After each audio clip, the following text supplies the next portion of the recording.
Assalamualaikum warahmatullahi wabarakatuh. Waalaikumsalam warahmatullahi wabarakatuh. Hari ini hari bahagia. Cakep. Bisa juga tetap bahagia. Cakep. Kepada ibu guru SDT Wahdatul Ummah yang berbahagia. Cakep. Mari kita bersama-sama belajar untuk meningkatkan lingkungan belajar positif di SDT Wahdatul Ummah kita. Gak ada cakep ya? Kepanjangan.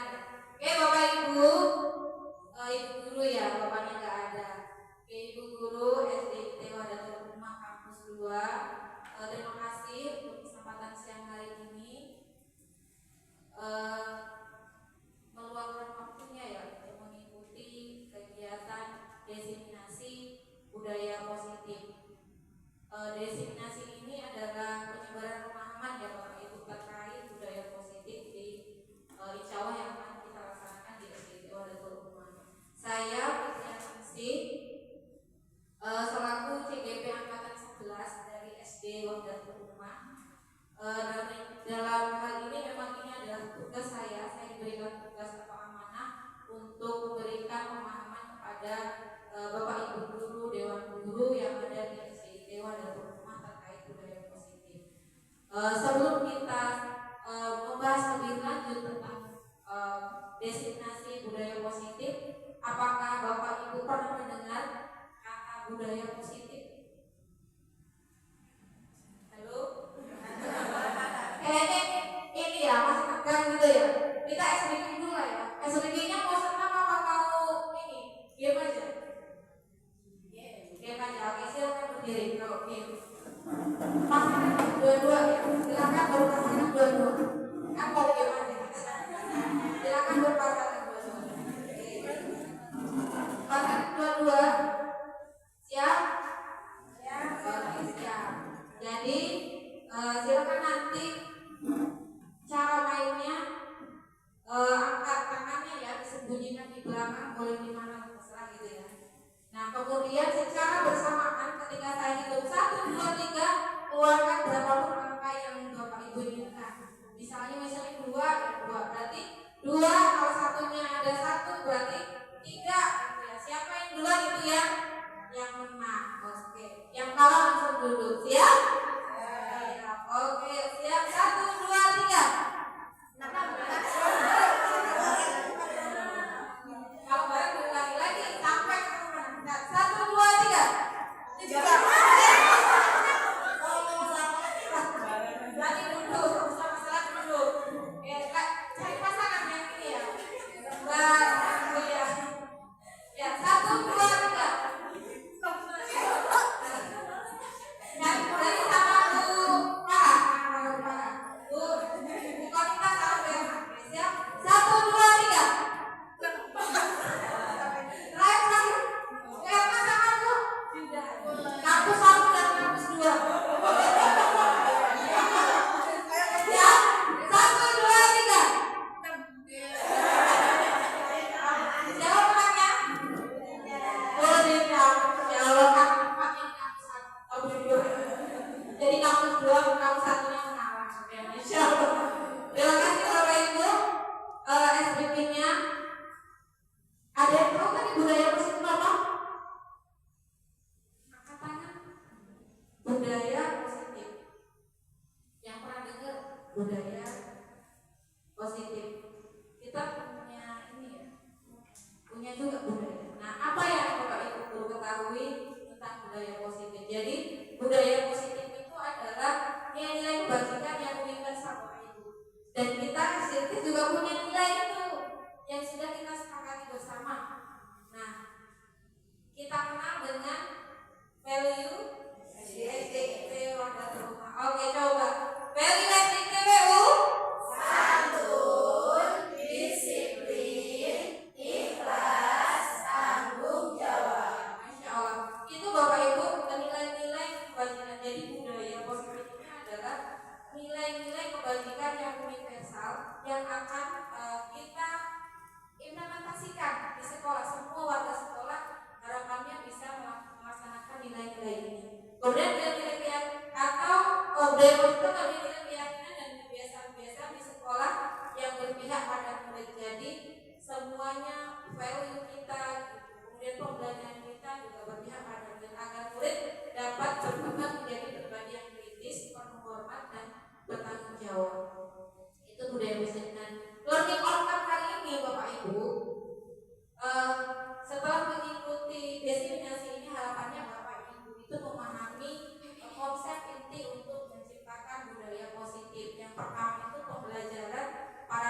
baru.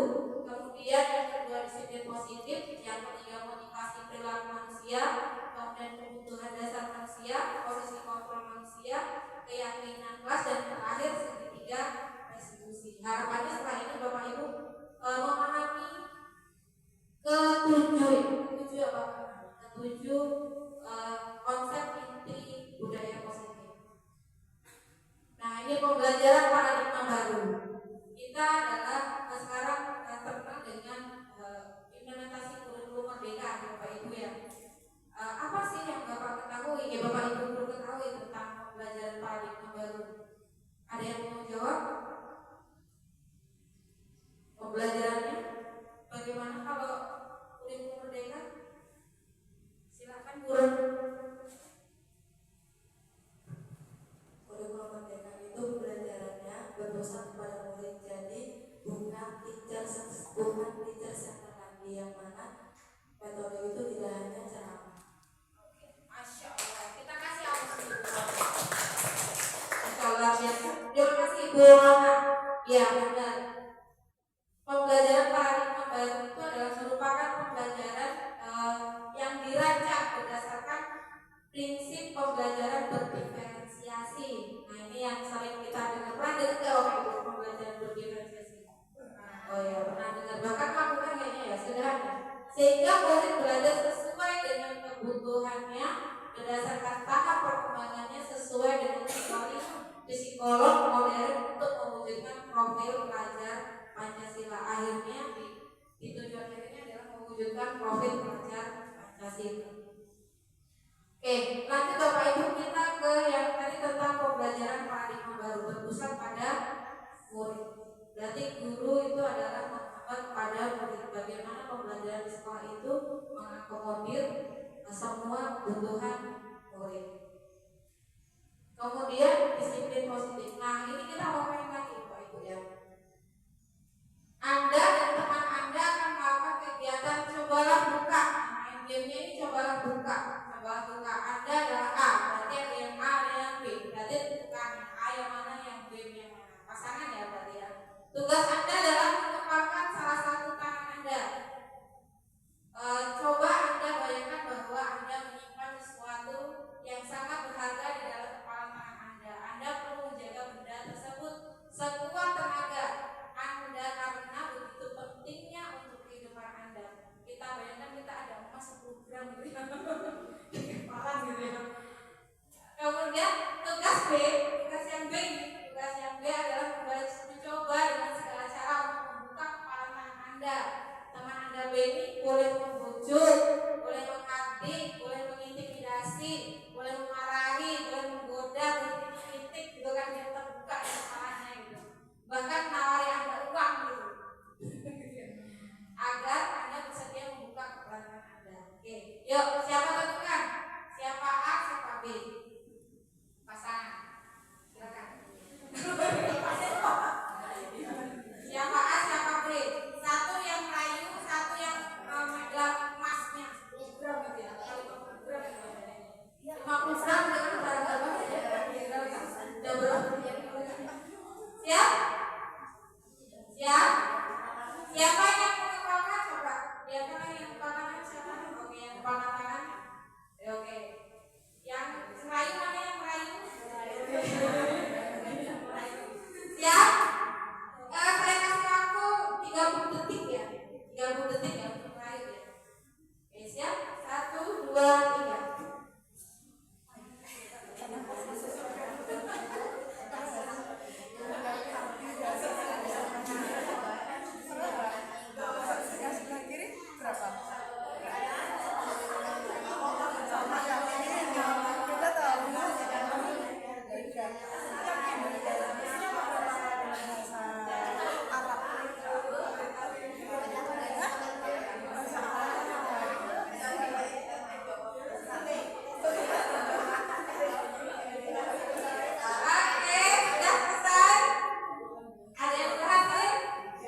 Oke, Bapak Ibu kita lanjutkan ya.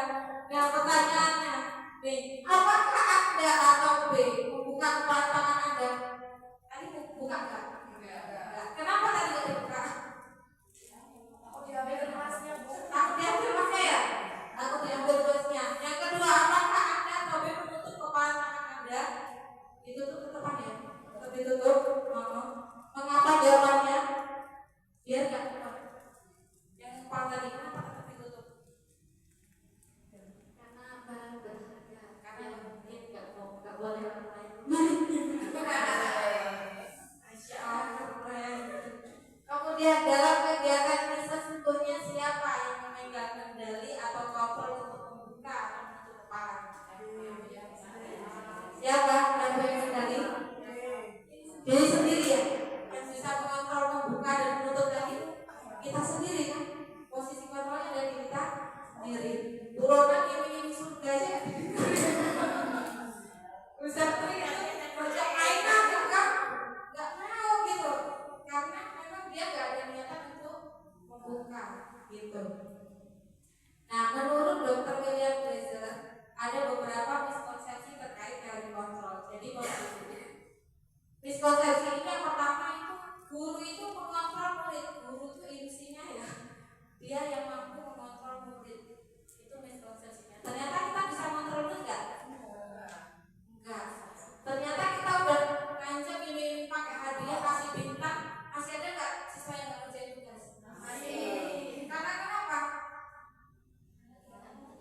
Karena dia nggak mau kan, dia yang mengontrol diri sendiri kan, dia nggak mau tanpa persetujuan dia sendiri, dia nggak bakal mau mengerjakan tugas yang diberikan oleh guru. Karena kita nggak bisa mengontrol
santun, jujur, peduli. Ini nilai nilai kebajikan ya Bapak Ibu ya.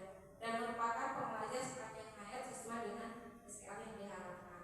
Nah, disiplin positif merupakan suatu cara penerapan disiplin yang mengajarkan anak bertanggung jawab dan menumbuhkan kesadaran berdasarkan nilai-nilai kebajikan. Disiplin juga lebih ke arah disiplin diri yang dapat mengontrol diri dalam melakukan segala tindakan. Disiplin diri dapat membuat murid memahami dan menyadari berdasarkan motivasi internal, bukan akibat paksaan, bukan akibat pujian ataupun hukuman. Nah, nilai-nilai universal apa sih Bapak Ibu? Kalau tadi value FDT apa? Santun, disiplin, ikhlas, tanggung jawab. Ya, itu yang kita percaya, kita yakini di sekolah kita. Nah, sebenarnya nilai-nilai kebajikan ini adalah muaranya semuanya ke sini, ke 6 dimensi profil pelajar Pancasila. Oke, tepuk profil pelajar Pancasila. Beriman, bertakwa pada Tuhan Yang Maha Esa dan berakhlak mulia. Kebinekaan global, gotong royong, mandiri, kritis, kreatif. Allah, luar biasa. Nah, semua muara nilai kebajikan tujuan akhirnya ini di 6 dimensi profil pelajar Pancasila. Tujuan akhirnya siswa-siswa kita kesini gitu, bisa memiliki profil pelajar Pancasila tentunya ya. Ini Bapak Ibu nilai kebajikan. Nah, ini 6 profil itu ya Bapak Ibu ya. Nah, sebelum kita lanjut Bapak Ibu ke motivasi perilaku manusia. Nah, kita ini dulu ya Bapak Ibu. Udah ngantuk belum? Tambah 1, tambah 2, tambah 3, tambah 4, tambah 5. Ya, terima kasih Bapak Ibu. Lanjut kita ke motivasi perilaku manusia. Nih, apakah Bapak Ibu setuju hukuman dapat mendisiplinkan anak? Setuju nggak? Setuju nggak? Setengah setuju, setengah tidak. Masih ragu-ragu ya? Kemudian kita simpan ya, setengah ragu-ragu ya, ragu-ragu. Pemberian hadiah meningkatkan prestasi anak. Apa jawaban ini? Setengah setuju, setengah tidak. Setengah setuju, setengah enggak. Seorang guru harus mencarikan solusi bagi murid. Ya, kita simpan dulu ya. Guru berperan sebagai teman bagi muridnya. Ada yang enggak, ragu-ragu gitu ya. Oke, boleh disimpan ya. Pertanyaannya, guru bisa mengontrol dan memaksa muridnya? Enggak, ini kompak ya. Nah, motivasi perilaku manusia itu ada 3 Bapak Ibu. Ada 3 ya. Untuk menghindari ketidaknyamanan atau hukuman. Yang kedua, untuk mendapatkan imbalan atau penghargaan dari orang lain. Yang ketiga, untuk menjadi orang yang mereka inginkan dan menghargai diri sendiri dengan nilai yang mereka percaya. Yang pertama itu, kita melakukan sesuatu itu biar nggak dimarahin kepala sekolah. Bukan karena tegur gitu ya. Biar kena tegur sama kepala sekolah. Yang pertama itu ya. Yang kedua itu, nanti aku rajin datang dapat reward nih sama Ibu Fitri. Reward. Nah, Bapak Ibu, yang mana nih yang memotivasi Bapak Ibu dari ketiga ini? Burana, yang memotivasi Burana yang mana? 2. Buria? 3. Bu Setri? Enggak suruh milih, lo enggak suruh bayar. Tiga-tiganya?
Konsekuensi. Oke, sama-sama.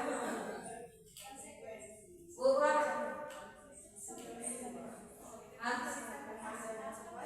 Hukuman dan konsekuensi. Boleh.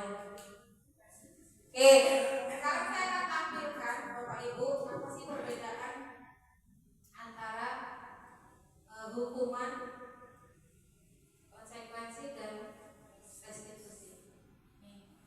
Lihat nggak Bapak Ibu? The Bluetooth device is ready to pair.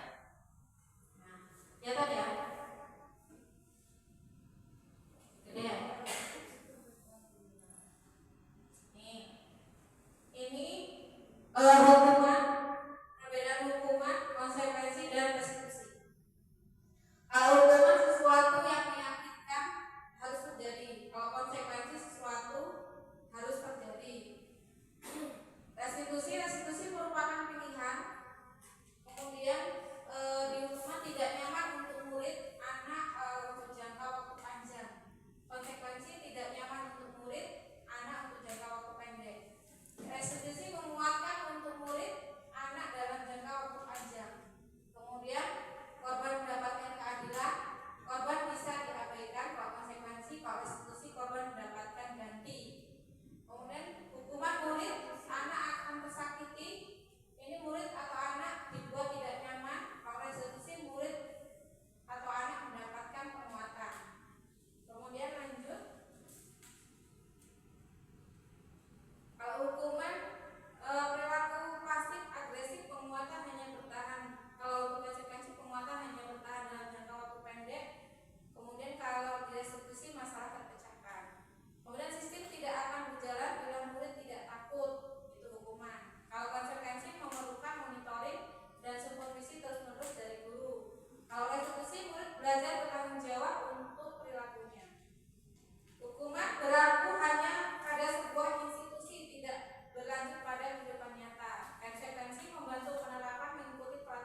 buat sama-sama membuat keyakinan itu kan bareng-bareng.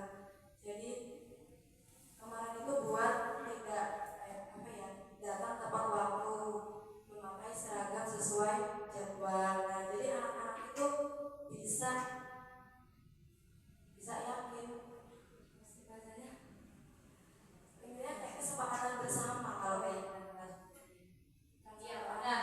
Masya Allah. Kasih aku Qur'an yang sudah. Iya, kesepakatan bersama antara murid dan guru. Kemudian kalau mengapa adanya keyakinan kelas itu penting untuk terbentuknya sebuah budaya positif? Kenapa keyakinan kelas penting? Kenapa harus ada di kelas itu kan? Penting. Gimana? Kenapa? Maksudnya kan ini ya, mahasiswa itu ya udah kita buat itu namanya keyakinan kan adalah sesuatu yang harus ada di dalam diri ya. Terus tinggal menerapkan aja gitu. Dengan adanya keyakinan pada diri siswa itu kan otomatis anak itu kesadarannya terbangun bahwa untuk ya bersifat. Akhirnya tercipta budaya positif di kelas tersebut gitu ya. Harus ada keyakinan kelas itu supaya terbentuk budaya positif di dalam kelas itu karena semua warga kelas melaksanakan gitu ya keyakinan kelas itu. Kemudian bagaimana mewujudkan sebuah keyakinan kelas yang efektif? Bagaimana caranya? Biar nanti keyakinan udah dibuat bersama bareng-bareng supaya bisa berjalan efektif bagaimana? Ada diskusi. Ada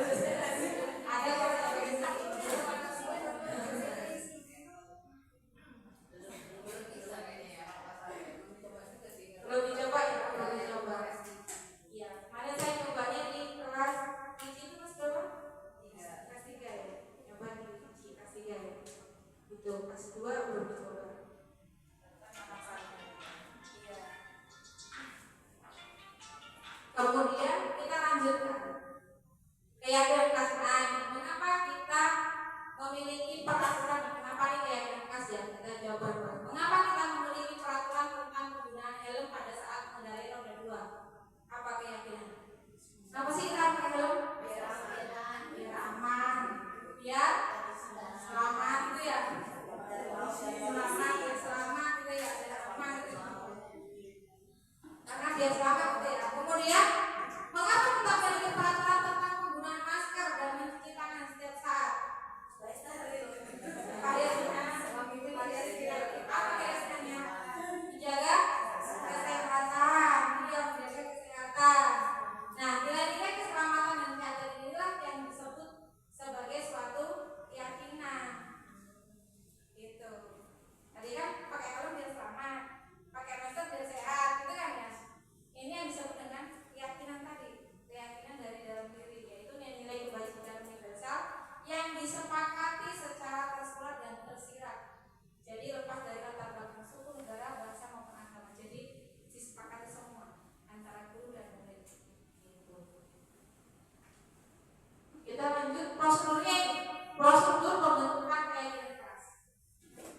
Prosedur pembentukan keyakinan kelas. Ini yang belum buat ya. Nanti yang belum buat prosedurnya begini. Mempersilahkan warga sekolah atau murid untuk bercurah pendapat tentang peraturan yang perlu disepakati di kelas. Setelah jadi murid-muridnya diminta dibagi segini seperti ini. Silakan murid tuliskan satu peraturan yang kita sepakati bersama-sama di kelas. Gitu. Nulis ya, dibacain. Kalau kelas 1 berarti apa kita mau pengen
Tinjaulah keyakinan kelas atau sekolah yang biasa akan berkurang sebesar 3-7 keyakinan. Jadi kan siswa kita banyak nih, siswa kan tadi diminta satu-satu kan, ada 32 siswa gitu, nulis semua kita tulis. Ketika diringkes ternyata ketika nilai kebajikannya 37 atau 33-37 keyakinan gitu.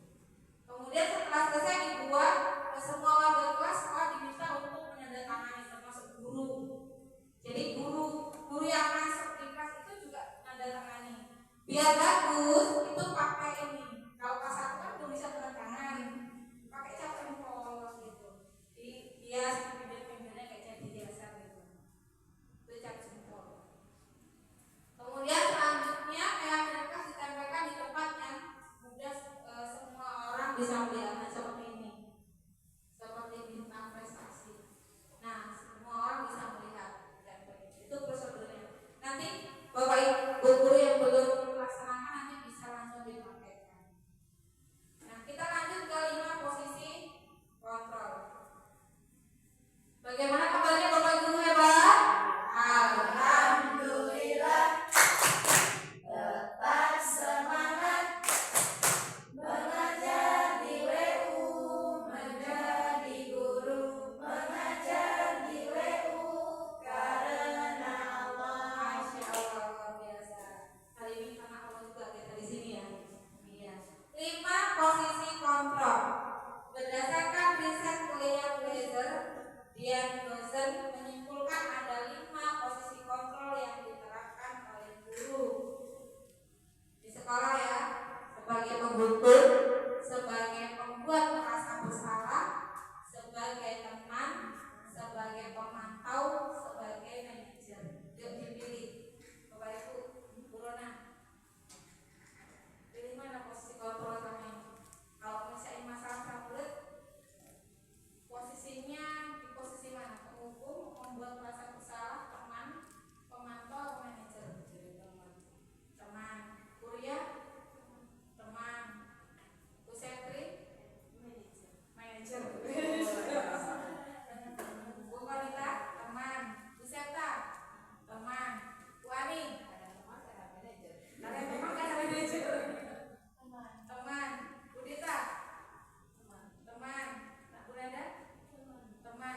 Bu Sherly? Teman, pemantau, dan manajer. Wes. Bu Paradita? Teman. Bu Erna? Teman. Oke. Bapak Ibu kita lihat ya video berikut ini.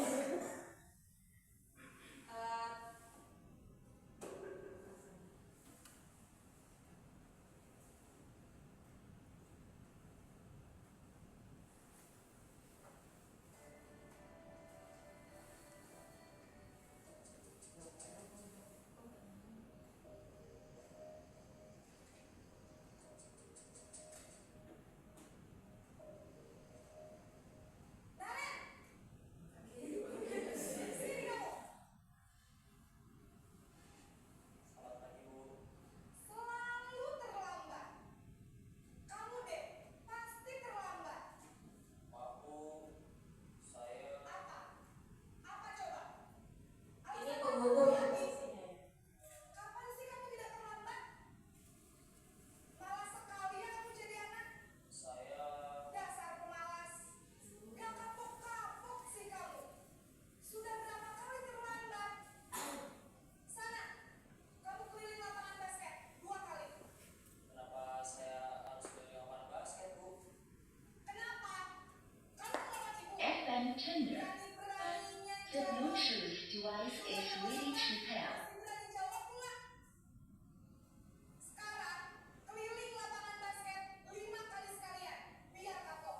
Cepat. Pergi sana ke lapangan basket.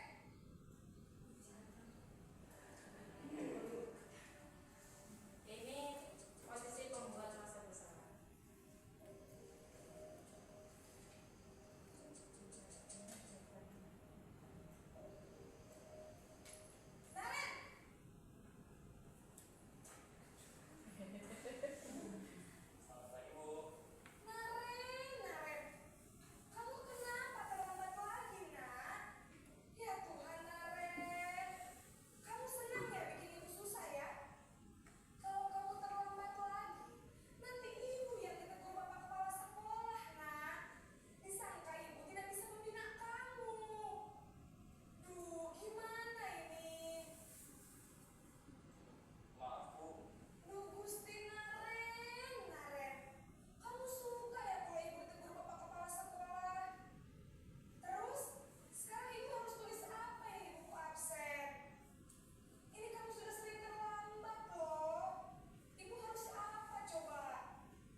bahas satu ya, mengukur posisi guru itu tadi mengerti kayak apa ya?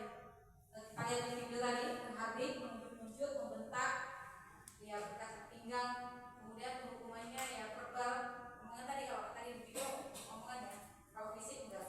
Kemudian dampaknya apa Bapak Ibu? Dampaknya murid menjadi pemberontak, kemudian menyimpan dendam, tidak menyukai guru atau mapel yang dimampu. Itu penghukum. Kalau di posisi pembuat merasa bersalah, posisi gurunya adalah suaranya tadi kan cenderung lembut, lebih tenang, namun kata-katanya menyalahkan murid tadi. Gimana nanti kalau beberapa kelas sekolah? Keren, guru akan menyatakan hal yang merasa kesalahan ada pada murid dengan membuat guru menderita. Nah, itu kan gurunya seolah menderita gitu kan. Kemudian dampaknya murid merasa bersalah, kali-kali sinarnya minta maaf gitu ya. Kemudian rendah diri dan menarik diri dari lingkungan. Itu merasa bersalah. Yang di posisi teman, suara guru akan ramah, gurunya ramah banget. Saya gitu kan disampaikan. Cenderung bersenda gurau, mengenalkan suasana. Kemudian dampaknya murid akan bergantung pada satu orang. Murid tidak mandiri dan tidak bisa berpikir untuk dirinya sendiri. Karena tadi nanti dia sudah masuk sana, nanti guru yang absenkan gitu kan ya. Tadi bukunya. Jadi dia bergantung dengan guru. Kemudian posisi pemantau, guru akan bersuara data, tidak emosional, tidak bersenda gurau ataupun menggunakan suara tinggi. Nah di sini di pemantau ini tercipta identitas diri positif ya Bapak Ibu ya. Dia berhasil termasuk gak gagal. Kalau yang tadi penghukum sama merasa bersalah tadi itu dia termasuk identitas yang gagal ya. Kalau ini dia berhasil. Kemudian dampaknya murid akan menghitung konsekuensi, walaupun di sini dampak muridnya juga belum bagus. Murid akan menghitung konsekuensi hadiah tanpa memahami sepenuhnya nilai kebajikan yang dituju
rasa diterima, kemudian kepuasaan, kemudian kebebasan dan kesenangan.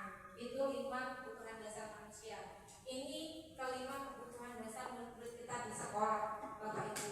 Jadi kalau ada anak-anak yang rada-rada luar biasa gitu kan, berarti kita cari dia sebenarnya membutuhkan apa ini, butuh yang mana.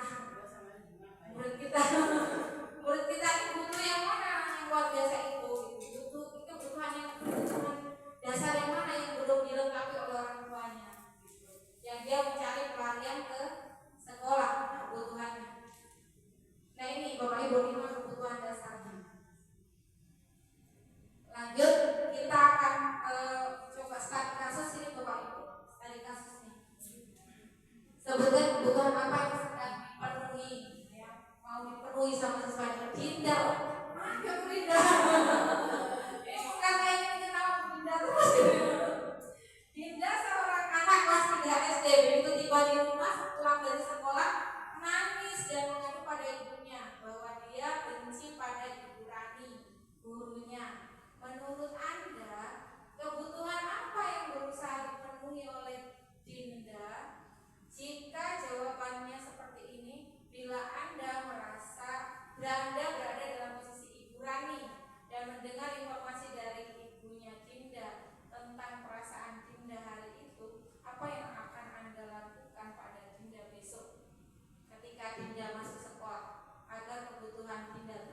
jawab pertanyaan berikut ini. Siapakah orang-orang yang paling penting dalam hidup Bapak Ibu? Siapa? Yang paling penting siapa? Diri sendiri. Yang paling penting dalam hidup siapa? Orang tua, anak, suami, keluarga berarti ya. Keluarga paling penting. Itu kan pasti pakai memori ya.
hukum, membuat merasa bersalah, kemudian yang kedua ini identitas sukses itu teman, pemantau dan manajer, itu identitas sukses. Nah ini dunia berkualitas apa itu?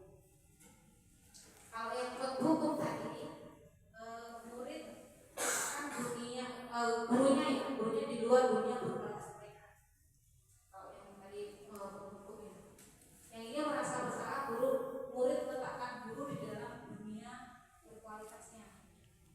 Tadi yang merasa bersalah. Kemudian ini yang dia tadi teman ini murid meletakkan guru sebagai orang penting dalam dunia berkualitas. Karena dia menganggap teman ya. Yang pemantau, murid meletakkan guru peraturan di dunia berkualitas. Kemudian yang tadi yang terakhir, manajer, murid meletakkan dirinya sebagai individu yang positif dalam dunia berkualitas. Jadi kita sendiri yang membuat kenangan-kenangan terhadap kesalahan kita mau ditempatkan di mana, itu kita yang membuatnya, gitu Bapak Ibu. Jadi anak-anak punya dunia berkualitasnya, kenangan-kenangan tentang kita. Tinggal kita mau ditempatkan yang selama di sini penghukum yang membuat merasa bersalah, di teman, di pemantau atau di manajer. Gitu. Jadi kita sendiri Bapak Ibu yang bisa menentukan. Lanjut Bapak Ibu, kita ke sesi berikutnya tentang tadi ada tanya ya, sesi ketiga restitusi. Apa sih Bu restitusi? Hanya penasaran ya, restitusi itu apa sih Bu ini? Nah kita mau lihat video dulu ya. Nah ini sebelum lihat video ini segitiga restitusi Bapak Ibu. Segitiga restitusi itu yang pertama itu yang kita lakukan ketika ada permasalahan. Yang pertama adalah menstabilkan identitas. Jadi kita stabilkan dulu identitas anak ya. Setiap orang pasti pernah melakukan kesalahan yang kita tekankan ke anak. Kemudian kamu bukan satu-satunya yang pernah melakukan hal itu. Jadi stabilkan dulu, diyakinkan dulu ke anak itu. Kemudian yang kedua, validasi kebutuhannya. Jadi kamu tentu punya alasan mengapa melakukan hal itu. Jadi setiap tindakan kan punya tujuan ya, punya alasan yang kita tanya. Kamu tentu punya alasan mengapa melakukan hal itu. Kemudian ada cara yang lebih efektif untuk mendapatkan apa yang kamu butuhkan. Tadi ada 5 kebutuhan tadi itu ya. Caranya bagaimana untuk memenuhi itu? Kemudian yang ketiga itu adalah menanyakan keyakinan tadi. Nilai apa yang telah kamu sepakati? Jadi apa keyakinan yang telah kita sepakati? Kamu ingin menjadi orang seperti apa? Menanyakan. Bisa kita masuk ke situ. Kemudian memberikan penguatan. Bagaimana kau bisa memperbaikinya? Nah, kita lihat video lagi. Video.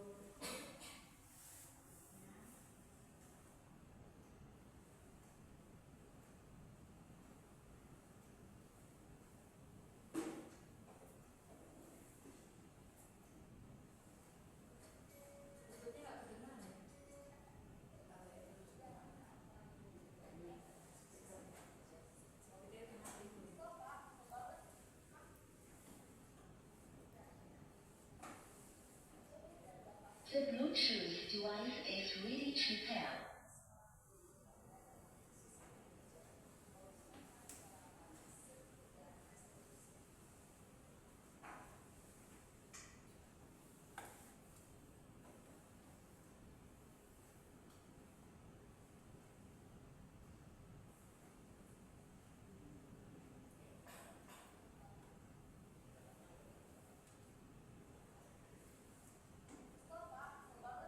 Masa aku dikatakan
berusaha untuk memperbaiki dan menemukan solusinya. Nah ini validasi tindakan saya dilakukan berdasarkan prinsip bahwa setiap perilaku berupaya memenuhi suatu kebutuhan tertentu sehingga guru atau orang tua akan bergeser dari pemikiran stimulus respon menjadi proaktif tadi, serta akan lebih mengenali dan mengetahui ya kebutuhan murid dan anak, kebutuhan murid dan anak. Kemudian menanyakan keyakinan. Ada Bapak Ibu, saya sudah pernah melakukan ini. Menanyakan keyakinan dilakukan dengan memberikan pertanyaan-pertanyaan bermakna kepada murid. Tadi yang dilakukan Bapak Ibu ya. Apa keyakinan kelas kita? Apakah kamu siap untuk melakukan itu? Kamu ingin jadi orang seperti apa dan selanjutnya? Apa keuntungannya kamu menjadi seperti itu dan seterusnya? Itu munculkan motivasi secara implisit kepada siswa ya. Bagaimana caranya bisa apakah mau perbaiki gitu kan? Siapa gitu kan? Bagaimana caranya gitu? Kayak kalian tadi tanyakan bagaimana caranya biar gak terlambat kan? Mampu mengaitkan keyakinannya dengan tindakan yang salah. Jadi tadi dikaitkan lagi sama pendidikan tadi yang kalau minta temennya itu menurut kamu itu sesuai dengan keyakinan pasti enggak? Tidak. Kemudian dia jadi minta lagi, ditanya lagi untuk bagaimana memperbaiki itu. Itu tentang segitiga diskusi. Nah, berdasarkan teori kontrolnya, menstabilkan identitas itu kita semua akan melakukan hal yang terbaik yang bisa kita lakukan. Itu Bapak Ibu. Kemudian validasi yang tindakan yang salah, semua perilaku memiliki alasan. Jadi kalau semua orang itu ketika melakukan sesuatu kan memiliki alasan dan memiliki tujuan ya, teori kontrol. Kemudian menanyakan keyakinan kita semua memiliki motivasi internal. Motivasi kita apa? Untuk berubah menjadi lebih baik. Karena kita tidak bisa mengontrol murid kita gitu. Kita tidak bisa mengontrol orang lain. Tapi orang lain itu ya yang bisa mengontrol diri sendiri. Seperti tadi suruh merayu temannya pakai apapun, dirayu suruh belajar kan bukan gitu kan. Gitu. Itu karena siapa yang berada di posisi kontrol kita sendiri yang beri posisi kontrol itu. Kalau kita kasih hadiah apapun, kalau kita nggak mau ngerjain PR, ya bakal nggak mau. Kalau dia nggak mau ngerjain PR itu karena nggak ada motivasi dari diri dia untuk mengerjakan PR. Gitu. Nah, ciri-ciri segitiga restitusi itu, ini Bapak Ibu, restitusi itu bukan menebus kesalahan, namun untuk belajar dari kesalahan. Gitu. Restitusi itu memperbaiki hubungan. Jadi memperbaiki hubungan. Kalau dia memang merasa bersalah, apa yang harus dilakukan? Pasti dia akan minta maaf, gitu kan. Untuk belajar lebih sabar, memperbaiki. Restitusi adalah tawaran, bukan paksaan. Jadi kan kita menawarkan, bisa Pak, kalau misalkan bisa nggak berangkat pagi, bisa gitu. Bukan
gurunya yang mencarikan solusi ya, jadi tidak mandiri. Ya benar Bu ya, Masya Allah. Guru berperan sebagai teman bagi muridnya. Tidak. Tadi berperan sebagai apa? Manajer. Iya, berperan sebagai manajer Bu Septri. Ternyata itu ya. Guru bisa mengontrol dan memaksa muridnya. Kita tidak bisa mengontrol dan memaksa murid kita. Jadi yang bisa mengontrol murid kita adalah murid kita sendiri. Kita hanya membantu untuk menumbuhkan karakter siswa dan memperbaiki kesalahannya menjadi lebih baik. Itu Bapak Ibu, Masya Allah sampai di sini. Ada yang ditanyakan? Cukup? Oke, cukup? Cukup. Oke, alhamdulillah. Kita tutup. Ambil cucian di rumah Bu Ratu. Cukup sekian. Wassalamualaikum warahmatullahi wabarakatuh. Waalaikumsalam warahmatullahi wabarakatuh. Hapus untuk kita semua.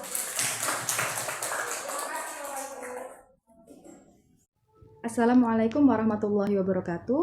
Terima kasih kepada Ibu Fitrianingsih yang telah mengadakan diseminasi budaya positif sehingga saya tergerak dan sadar bahwasanya seorang guru memiliki peran yang penting dalam membentuk karakter peserta didik.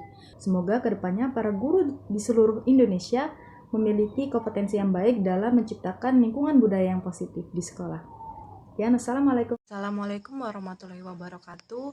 Terima kasih kepada Ibu Fitrianingsih selaku Kepala Sekolah SDIT Wahdatul Ummah telah melakukan diseminasi budaya positif. Saya menjadi tahu bahwa kurikulum Merdeka itu kurikulum yang berdiferensiasi atau berpusat kepada siswa, yaitu student center, bukan lagi teacher center. Dan saya juga menjadi tahu bahwa keyakinan kelas itu sangat penting berada di kelas, ditempel di dinding kelas yang membuat siswa mematuhi aturan-aturan yang telah dibuatnya. Dan keyakinan kelas ini berbeda dengan peraturan kelas.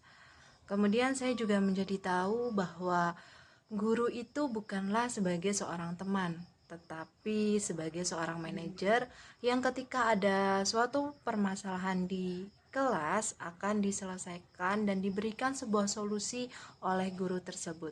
Terima kasih. Assalamualaikum warahmatullahi wabarakatuh. Saya Rona Khoiriah, guru kelas 1 SDIT Wahdatul Ummah, ingin mengucapkan terima kasih kepada Bu Fitrianingsih yang telah melakukan diseminasi budaya positif di sekolah. Jadi yang saya dapatkan adalah saat kita melakukan kegiatan di kelas itu lebih baik menggunakan restitusi. Karena apa? Karena membuat peserta didik sadar akan apa yang sudah dilaksanakan dan membuat peserta didik untuk berpikir serta menentukan atau menemukan solusi dari masalah yang dihadapinya. Sekian dari saya. Wassalamualaikum warahmatullahi wabarakatuh.